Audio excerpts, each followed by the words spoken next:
Hey, what's up everybody? Joe here, welcome.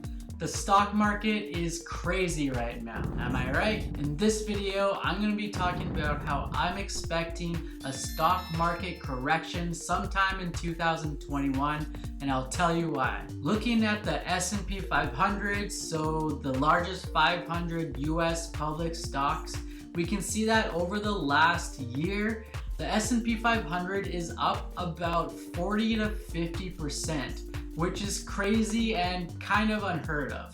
We can see that for the most part, the US market has been on a tear and steadily rising for the last year or so since November of 2020.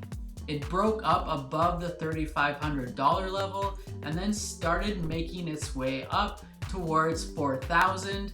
It did find a little bit of resistance around the $4,000 area, but to be honest, I expected a lot more resistance around this level, and I expected the stock market to trade sideways around 3,500 or 3,750 and 4,000 for a bit longer, but it didn't do that. It only took a few months after breaking up above 3,750 for it to break out above 4,000, and now it started to make its way up towards 4,500. Now there should be a level of resistance, but this is crazy. The US market is up about 40% in the last year.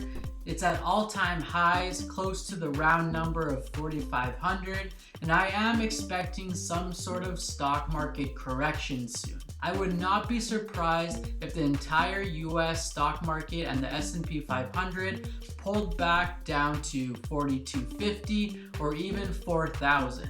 I mean, that would only be about a 5 to 10% pullback. If that were to happen, the news outlets would scream crash, crash, crash.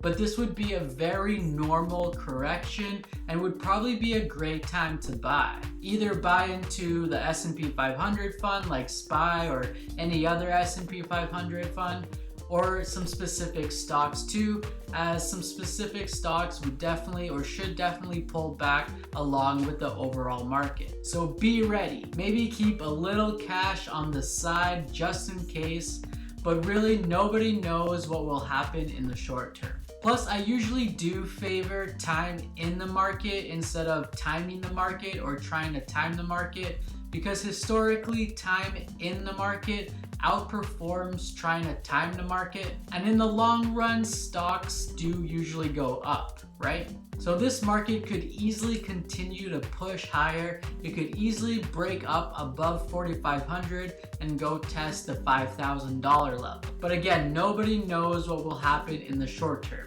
It's all speculation. All I'm saying is don't be surprised if the entire market corrects and pulls back about 5 to 10% and many stocks with it. And don't be scared when news outlets scream crash, crash, crash, because that would be a very normal correction, and in my opinion it would be a very healthy correction, and again it would probably be a good time to buy. There's a big difference between market corrections and market crashes. I don't necessarily expect a crash per se, but we should always expect some sort of pullback or correction, especially on huge uptrends and rallies which we've been seeing lately, and especially when the markets or stocks are close to all-time highs, which they definitely are right now, at least the S&P 500 is. That's all I really wanted to talk about in this video, is that I am expecting some sort of market correction, about 5 to 10% pullback on the entire stock market, but that is just speculation. And also, if it does happen, don't be scared even when the news outlets scream crash, crash, crash. Tune out the noise and be ready to buy on these pullbacks. If you want some more info on technical analysis, support and resistance levels, check out my video on technical indicators that I use. If you're looking for some potential good stocks to keep an eye on and potentially buy on a pullback, check out my videos and definitely check out my recent top stocks to buy now video that I put out last month in July, where I talk about and go over my top stocks that I have my eyes on and that I'm building a position in. These include stocks like Coinbase, Apple, Shopify, and others. I hope you enjoyed this video. If you did, smash that like button and turn it blue. It really helps the video and the channel, so thanks in advance. Make sure you're subscribed to the channel for more content like this. I put out videos every week, mainly on personal finance, investing in stocks, funds, crypto, real estate, and more. That's it from me for this video, so I will wish you a good night, a good day, and I'll see you soon in my next video. Alright, cheers.